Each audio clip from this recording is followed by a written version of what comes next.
Où en est le marché des SCPI à l'heure de la baisse des taux des banques centrales? Ça a commencé timidement avec la BCE, mais c'est amené à se poursuivre. C'est la première partie de ce Face au marché consacré à Sophie avec vous, Guillaume Arnaud, et nos deux experts, Mathieu Mancuso et Lisa Wims. Lisa qui vous pose la première question.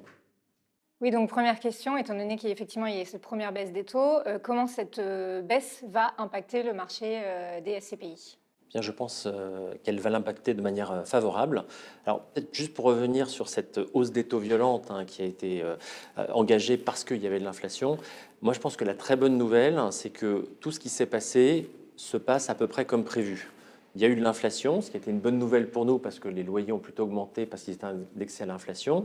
La hausse des taux a été assez violente. On a vu son impact sur notamment la baisse des valeurs de l'immobilier. Et aujourd'hui, la bonne nouvelle, c'est qu'on a à la fois des taux longs qui sont dans une fourchette entre 3 et 3,5 qui est tout à fait C'est le 10 ans acceptable. français, hein. Exactement, le 10 ans français qui est dans une zone tout à fait acceptable pour faire de l'immobilier. Je veux dire, c'est parfait pour s'endetter, pour se financer. En revanche, on a encore ces taux courts qui restent encore assez élevés. Donc la bonne nouvelle, c'est que ça commence à baisser. Et donc, on va enfin retrouver une courbe des taux normale, c'est-à-dire avec des taux courts, j'espère un jour plus bas que les taux longs, ce qui est la configuration parfaite pour l'immobilier et qui permet d'avoir une rémunération à long terme, des placements long terme comme l'immobilier, supérieurs à ceux des rémunérations court terme, des produits court terme, excusez-moi. Et donc, moi, je trouve ça très positif.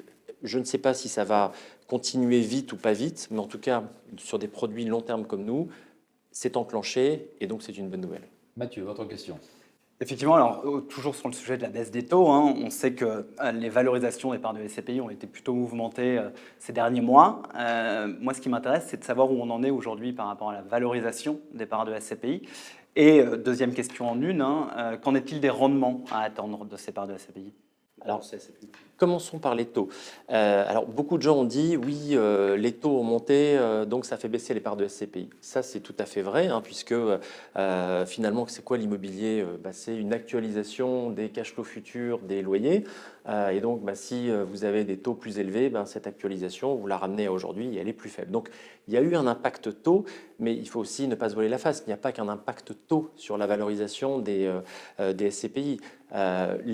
Si on regarde par exemple le niveau des taux à 10 ans en début d'année et au 30 juin, on a même plutôt un peu baissé. Donc globalement, j'ai envie de dire la composante taux sur la partie valorisation des SCPI, j'ai envie de dire c'est fini, c'est derrière nous. Ça normalement, ça ne va être plus que favorable. En revanche, il peut y avoir des actifs qui ne sont plus dans leur marché. On peut parler des gros bureaux de périphérie, par exemple. Et donc, j'ai envie de dire, je suis très serein sur le fait qu'il n'y aura pas de choc comme il y a pu y avoir au 31 décembre, parce que là, on était dans le choc de la hausse des taux. Donc, la partie composante taux, elle est quasiment réglée. Donc, ça, c'est la bonne nouvelle pour l'immobilier de qualité. En revanche, quand vous avez des immobiliers un peu plus difficiles, cette composante-là risque de souffrir encore un Ça petit veut pas peu. dire que la baisse des prix n'est pas terminée. Et sur les rendements? Et sur les rendements, oui, effectivement, on en est où? Alors effectivement, on a vu qu'il y avait une augmentation de certaines SCPI, du moins des rendements de certaines SCPI. Est-ce que c'est quelque chose qui va C'est continuer? mécanique, c'est... Ouais. ouais. Alors il y a deux choses. Il y a la composante inflation, parce qu'en fait tout ça c'est fait pour juguler l'inflation. L'inflation est en train de baisser, ce qui est une bonne nouvelle, mais on a quand même eu 2 années avec des indices inflation importants, et donc les loyers, notamment commerce, ont progressé en moyenne de 6% sur les 2 dernières années. Donc ça fait des loyers qui montent, et qui dit loyer qui monte, dit donc un rendement supérieur pour les SCPI qui ont su avoir un bon immobilier, parce qu'avec le bon immobilier, eh bien, même en fin de bail, comme le client veut rester, les indexations, il doit les payer. Et donc globalement, ça c'est une bonne nouvelle pour les rendements des SCPI. Et puis aussi, il faut reconnaître que quand vous avez gardé du cash dans votre SCPI, ce qui est notre cas chez Sofidy, eh bien, vous achetez aujourd'hui à des taux plus sympathiques, ce qui vient, c'est horriblement anglais, reluer les rendements de vos portefeuilles. Lisa, vous avez une nouvelle question. Oui, une question notamment sur la collecte qui s'était drastiquement, enfin qui avait vraiment diminué, notamment en 2023 par rapport aux précédentes années dans les allocations d'actifs. Qu'est-ce que ça vous inspire et quel est l'impact chez Sofidy? Alors, ça, c'est une question vaste. J'ai remarqué quelque chose, c'est que la collecte en direct, finalement, sur les bonnes SCPI, n'a pas tellement baissé et on est toujours, nous, si je regarde seulement la collecte en direct, en collecte nette sur l'ensemble de nos SCPI sur le premier semestre.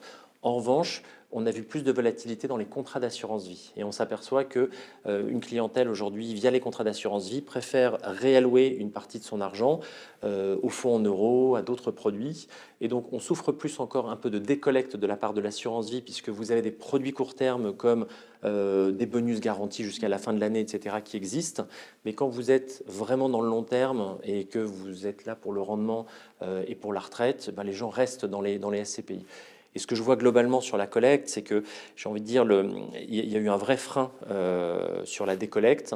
La collecte a repris un peu, j'ai envie de dire, à la fois sur les nouvelles SCPI, donc là, il n'y a pas de problème de collecte, et voire même, je trouve qu'il y a peut-être un peu trop de collecte sur les nouvelles SCPI, et on oublie que des vieilles SCPI qui sont, on va dire, majeures, hein, c'est important aujourd'hui d'être majeur, et bien donc sur les vieilles SCPI majeures comme Immorente, il y a encore de la collecte, et on est encore très content, et donc on espère bien que cela va continuer. Le temps passe très vite, on en reste donc là pour la première partie de ce Face au marché. À suivre, comment s'est passé le premier semestre pour Sofidy? On a commencé à en parler, mais on va aller un petit peu plus dans les détails. Restez avec nous.